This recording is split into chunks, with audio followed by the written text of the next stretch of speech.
All right, everyone, welcome back. This time, we're going to take a deep dive into what happened in the U.S. stock market the week of February 17th through the 21st, 2025. Let's just say it was a little bit of a bumpy ride. We're going to try and understand why that was using this awesome report we have from Market Deep Dive. Yeah, I'm really interested to get into that one. It's pretty interesting to see that all three of the major indices took a hit. Yeah, The Dow, the S&P 500, and the Nasdaq. And they all dropped at the same time, which, tells us there's something bigger going on. yeah, it wasn't just, one company or one industry that was having a bad week. So just to set the scene here, the Dow ended on Friday down 2.5% at 43,428.02. The S&P 500 ended at 6,013.02, a drop of 1.7%, and the Nasdaq, which of course is very tech-heavy, took a 2.5% tumble, ending at 19,524.01. Not exactly the kind of news that investors like to wake up to. Yeah, and it's interesting because even the daily drop for the Dow on Friday was pretty significant, down 1.69%. And I think it just really shows you how uneasy investors were feeling as the week ended. So that was behind this week-long slump. Well, the report says that there were several different factors. First, there was a lot of negative economic news that came out. For instance, consumer sentiment dropped to its lowest point since November of 2023. Yeah, and this drop in consumer sentiment is a little bit worrying because it means that people aren't very confident about the future of the economy. And when people aren't feeling confident about the economy, they don't spend as much money and they don't invest as much. And the stock market, needs people to feel good about the future for it to do well. Exactly. And then on top of that, existing home sales dropped 4.9%, landing at an annualized rate of 4.08 million units. And this slowdown in the housing market, sometimes that could be a really big warning sign for the economy overall. And to make matters even worse, the service sector, which is a big part of the U.S. economy, actually shrank. The S&P Global Services PMI, the Purchasing Managers Index, which tracks economic activity, well, it fell below 50, which means that activity is actually shrinking instead of growing. So all of this together, I think, really sparked fears of an economic slowdown, and that's why I think investors were so cautious. Yeah, it's like everybody was hitting the brakes at the same time, worried about what might be coming next. Exactly. And the report also points out that this fear is made worse by all the uncertainty, especially about President Trump's proposed tariffs on imports from Mexico, Canada, and China. Yeah, those tariffs, even though they were just proposed at this point, they were making a lot of people nervous. Yeah, because even the possibility of tariffs can disrupt the market, right? Because tariffs make things more expensive, and when things are more expensive, it can affect supply chains, and it can really hurt businesses, especially the ones in technology and manufacturing that rely on global trade. So all that uncertainty just makes investors hold back. For sure, nobody wants to get caught off guard if something changes. And then on top of that, the report shows another big concern: inflation.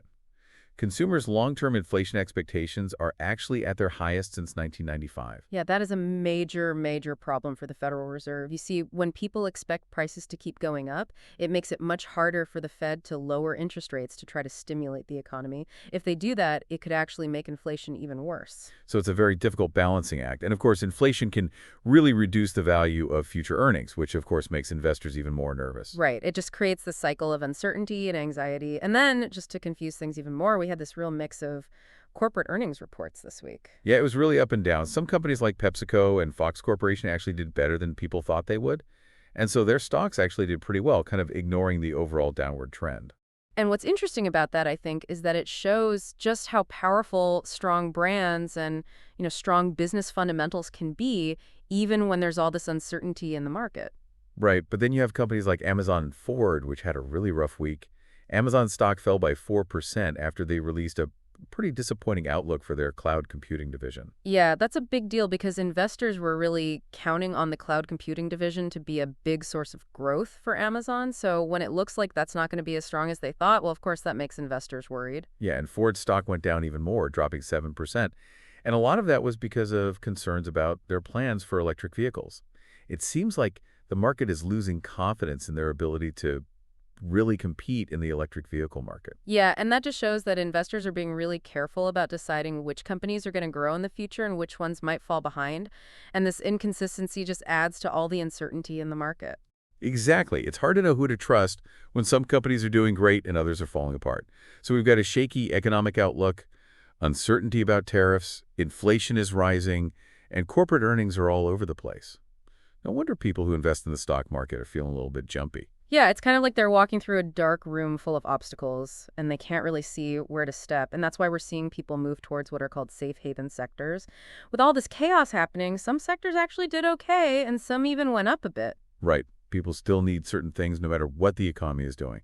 The report shows that defensive sectors like consumer staples, things like food and household goods and utilities, they did pretty well. They held their ground. Yeah, because those sectors are considered safe havens because the demand for essential goods and services is pretty stable, even when the economy isn't doing so well. So when investors get nervous, they tend to move their money towards those areas. Right? They want stability and they want things that they know are going to continue to be in demand.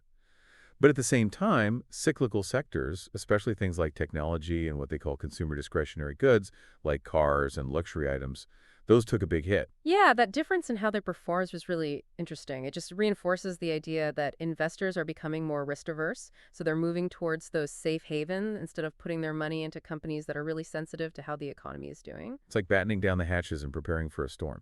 And speaking of storms, the report also gives us a look at other markets, like bonds and commodities, which I think can help us understand the overall level of risk that investors are feeling. So what was happening in those markets? Well, U.S. Treasury bonds, which are considered super safe, those actually rallied. So that means that yields went down, and that's usually a sign that investors are worried about slower economic growth, and they're looking for safer places to put their money. So even outside of the stock market, we're seeing that risk-off sentiment that we were talking about earlier. What about commodities? The report mentioned oil and gold, right? Right. Well, oil prices are kind of all over the place. You see, oil is very sensitive to what people think the economy is going to do. So if there's any sign of a slowdown, that can have a big impact on demand and that affects prices. But gold, on the other hand, gold stayed pretty stable. And that kind of reinforces its reputation as a safe haven asset. It seems like investors are scared and playing it safe, looking for shelter from a potential storm. So it seems like there's this overall feeling of caution and uncertainty in the markets right now. And it's important to keep in mind that this wasn't just happening in the U.S. The report actually highlights how these problems spread globally. It wasn't just Wall Street feeling the blues then. No, Europe, Asia, emerging markets, they all felt the impact. It's really important to understand how connected everything is. What happens in the U.S. economy, especially in the financial markets, doesn't just stay in the U.S. It can spread all over the world and affect economies and investors everywhere. It really shows how interconnected the global financial system is. The report specifically mentions the StoxX 600 in Europe, which also saw declines, and Japan's Nikkei, which took a hit partly due to concerns about trade disruptions and a stronger U.S. dollar. Exactly. The U.S. market doesn't exist in isolation. How it performs can cause a ripple effect on other markets all over the world. So it seems like we've gone from understanding what happened the market drops to the why, a combination of economic concerns, uncertainty about policies, and mixed performance from companies. And all of this is playing out on a global scale. It's a lot to take in, but I think we've covered a lot of important ground already. What's next? I think now that we have a better understanding of what happened and why, the big question is, what does this mean for you, the listener? How can you use this knowledge to make better decisions about your own investments and finances? That's a really good question, and we're going to tackle that in the next part of our deep dive. Stay tuned. So we know that the week of February 17th wasn't exactly a party for the markets. But what about the bigger picture? Where do we go from here? Well, the Market Deep Dive report gives us some ideas about what investors should be watching out for in the coming weeks. They say it's really important to pay attention to economic data to get a better understanding of how the economy is doing. So it's all about the data. What specific things should we be looking at? One important one is the non-farm payrolls report, which tells us how many new jobs were created. This is always a big deal for investors because it gives a good indication of how much activity there is in the economy overall. If we see strong job growth, it could help reduce some of those fears about a slowdown that we talked about. So we're hoping for a good jobs report. What else is on the radar? The Consumer Price Index, or CPI, is another key data point to watch. It measures inflation, and we already know that inflation is a big concern. If it keeps going up, it could really shake up the markets. But if we see inflation starting to cool down, that could give investors more confidence. So we're hoping for that Goldilocks situation, right, where the economy's growing at a good pace but not too fast. Are there any other economic indicators we should be paying attention to? The report also says that retail sales are important because they tell us about consumer confidence, which we know took a hit recently. If retail sales are strong, it could mean that consumers are feeling more optimistic, and that's a good sign. Makes sense. If people are out there spending, it means they're feeling pretty good about the future. What about those corporate earnings we discussed? Are there any specific companies or sectors we should keep an eye on? Yeah, the report suggests paying close attention to the earnings reports from big retail and tech companies. They're like the giants of the economy, and their results will give us a good sense of how businesses are navigating this tricky situation. So we're talking about companies like Walmart, Target, Apple, Microsoft, those kinds of heavy hitters. Exactly. It's important to pay attention to what they say about their expectations for the future, their forward guidance. Are they feeling optimistic or are they being cautious? Their outlook can give us clues about how they see the economy playing out and how those tariffs we talked about might affect them. Speaking of tariffs, that issue is still kind of hanging over the market. Any updates on that front? The report stresses that any news about President Trump's tariff plan, whether he decides to make them even stricter or tries to negotiate, will have a big impact on the market. So basically, we need to keep a close eye on any news about trade developments. It sounds like you had a lot going on. There is. And to make things even more interesting, the report reminds us to stay focused on what's happening with inflation. Okay, back to inflation. It seems like that's the big issue everyone's worried about. It's a big deal. More data about inflation will be crucial in determining what the Federal Reserve might do next. If inflation remains high, the Fed might not be willing to lower interest rates, and that could disappoint investors who are hoping for a rate cut to help boost the economy. But if inflation starts to ease up, the Fed might be more open to considering those rate cuts, which would probably be good news for the markets. It's a bit of a waiting game then. We need to see how the economic data unfolds, what happens with those tariffs, and what the Fed decides to do. Exactly. I think it's a time for cautious optimism. The markets are facing some challenges, but there are also reasons to think things could get better. But the question is, what does all of this mean for our listeners and their own investments? That's the million-dollar question. What advice would you give to someone who's trying to make sense of all this information and apply it to their own financial decisions? Well, I can't give specific financial advice, but I can offer some things to think about. Given how interconnected everything is, like we've been discussing, the fact that what happens globally affects us all, it's really important to have a diversified portfolio. So don't put all your eggs in one basket, right? All right, think about spreading your investments across different types of assets: stocks, bonds, real estate, maybe even some commodities like gold. That way, if one part of the market takes a hit, you're not as exposed to the risk. It's like having a safety net for your finances to soften the blow if things go wrong. What about picking specific stocks? Any advice there? Remember how some companies did well even though the market was down? That's an important lesson. Focus on companies that have strong fundamentals. Good earnings, good management, a clear plan for the future. Those are the companies that are more likely to survive a storm no matter what the overall market is doing. So do your research, look beyond the headlines, and try not to panic.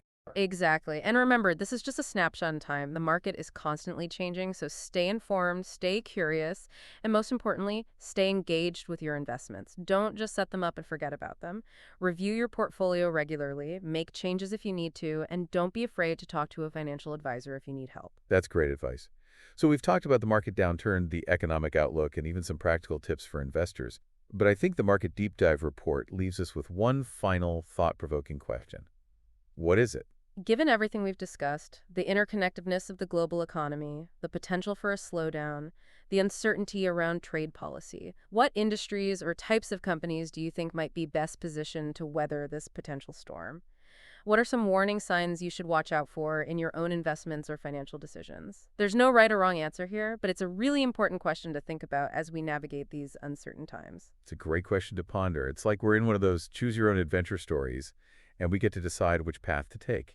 Exactly. And as you're making those decisions, remember that knowledge is power. The more you understand about the markets, the economy, and all the factors at play, the better equipped you'll be to make smart choices that help you reach your financial goals. Well said. We've covered a lot of ground in this deep dive into the U.S. stock market for the week of February 17, 2025. We hope you found it helpful and maybe even a little bit exciting. Remember, investing is a marathon, not a sprint, so stay informed, stay involved, and stay curious. And until next time, happy investing.